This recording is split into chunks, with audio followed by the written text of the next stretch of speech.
हाम्रो क्या हाल छैन।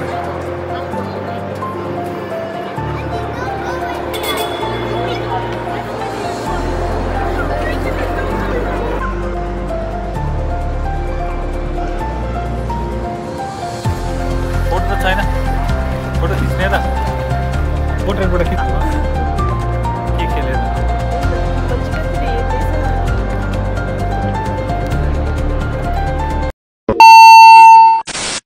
हेलो एन्ड नमस्ते साथीहरू, welcome back to my YouTube channel. आशा गर्दछु हजुरहरू सन्चै हुनुहुन्छ र म पनि सन्चै छु अहिलेसम्म।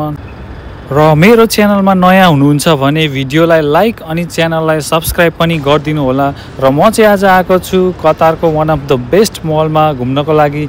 यो मल चाहिँ कस्तो छ के छ म हजुरहरूलाई देखाउँछु, भिडियोलाई अन्तिमसम्म हेरिदिनु होला है। र यो मलको नाम चाहिँ हो भिलाजियो मल। र यो मलको भित्र तपाईँहरूले जुन देखिराख्नु भएको छ आकाश जस्तो, यो चाहिँ आकाश होइन, यो मलको रुफ हो। यसको छतलाई चाहिँ सेम आकाशको जस्तो डिजाइन गरेर बनाइएको छ। त्यही हेर्नको लागि पनि मान्छेहरू यहाँ टाढो टाढोबाट यही रुफ हेर्नको लागि तपाईँलाई बाहिर छु जस्तो फिल हुन्छ, बट यो बाहिर होइन, मलकै भित्र हो। त्यही भएर पनि मान्छेहरू यहाँ धेरै देश विदेशबाट यही हेर्नको लागि आउने गर्छन्। यो रुफ जस्तो आकाश प्लस यही मलभित्र बोटिङहरू गर्ने सिस्टम बनाइदिएको छ। त्यही भएर मान्छेहरू यहाँ जहिले भिडभाड भइरहेको छ। र यहाँको सबभन्दा राम्रो कुरा चाहिँ के छ भने अहिले तपाईँको बाहिर 40 देखि 45 डिग्री टेम्परेचर छ, बट तपाईँहरू यो मलभित्र आउनुभयो भने एकदम नर्मल टेम्परेचर छ। तपाईँहरूलाई केही फिल हुँदैन, मजाले घुम्न सक्नुहुन्छ। यहाँ आइसकेपछि तपाईँहरूले खेल्ने, खाने, बस्ने, पढ्ने, जे गर्ने सबै मलभित्र पाउनुहुन्छ।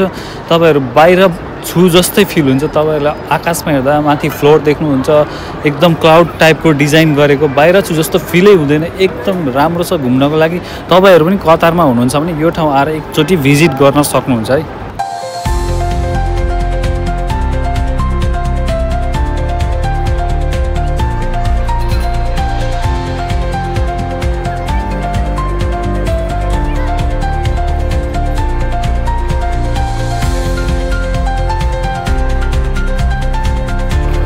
र यो जुन तपाईँहरूले देखिराख्नु भएको छ दुईवटा मलको बिचमा क्यानल जस्तो, यहाँ चाहिँ तपाईँहरूको बोटिङ गराउँछ। मलको ओल्लो छेउदेखि पल्लो छेउसम्म पुऱ्याएर ल्याउँछ, एक राउन्ड घुमाउँछ। त्यसमा जम्मा 10 रियल फी लाग्छ पर पर्सन। र यो बोटिङमा चढेर यहाँ मलमा सब तपाईँहरूले यताको उताको तलको माथिको सबको भ्यू हेर्दै मजा लिन सक्नुहुन्छ। यहाँको लगभग टेम्परेचर पनि 20 to 25 डिग्री मात्रै हुन्छ।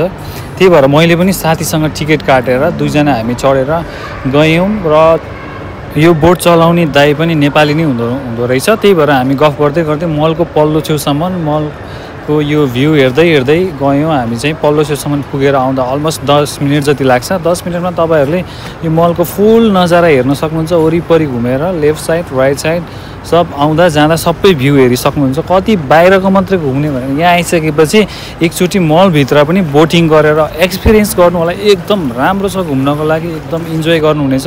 र धेरै पैसा पनि लाग्दैन, एकदम 10 रियालमा मात्रै सब हुन्छ है। Thank you so much for watching my video.